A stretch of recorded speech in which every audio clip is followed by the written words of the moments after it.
We sit in theaters and watch towering 50-foot images explode across the wall, but every single detail of that massive projection originates from a microscopic digital file.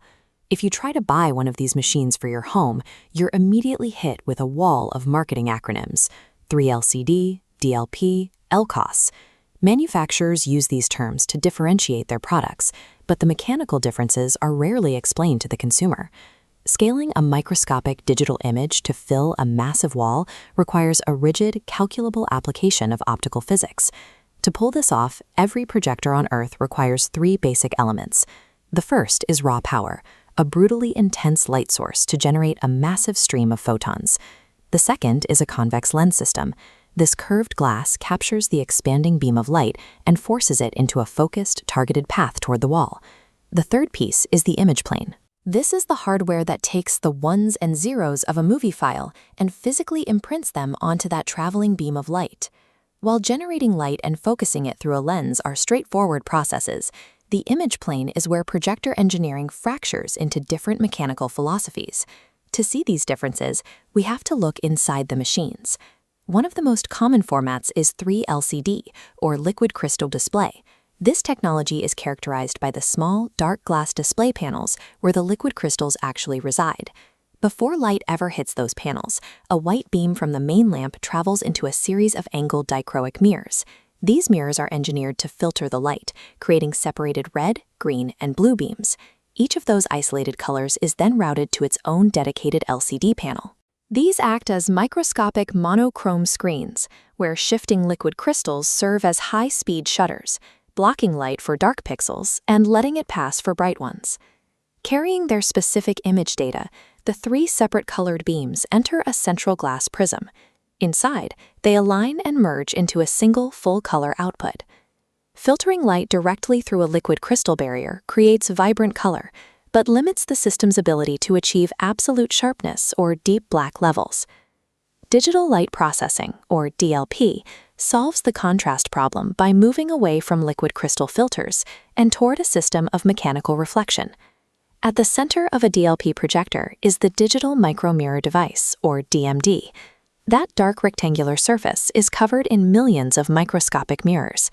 Every mirror represents one screen pixel. Each one sits on a tiny hinge that tilts toward the light to turn the pixel on, or away from it to turn it off, flipping thousands of times per second. Since mirrors only reflect white light, the projector places a rapidly spinning color wheel in front of the lamp. This floods the mirror chip with sequential flashes of red, green, and blue light. The mirrors synchronize with these flashes so rapidly that the human brain cannot process the separate frames. Through persistence of vision, our eyes blend the alternating colors into a seamless image. DLP creates its contrast by physically bouncing light away rather than filtering it, allowing mechanical movement to effectively outpace human biological perception. Liquid crystal on silicon, or LCoS, takes a hybrid approach, merging the filtering of LCD with the reflective properties of DLP. In this architecture, light passes through a liquid crystal layer, hits a highly reflective silicon surface underneath, and reflects back up. This design allows the electronic circuitry to be hidden behind the mirror rather than between the pixels. Because those gaps are gone, the pixels can be packed closer together than in a standard LCD. By eliminating the visible pixel grid, LCoS produces the smooth image and deep contrast that has made it the preferred technology for high-end home cinema. You don't need expensive silicon chips to demonstrate these principles. Since the physics of light are universal, a working projector can be built using basic household materials. This setup uses a blacked-out shoebox to prevent light scatter, a smartphone to act as the light source and image plane, and a magnifying glass to serve as the convex lens.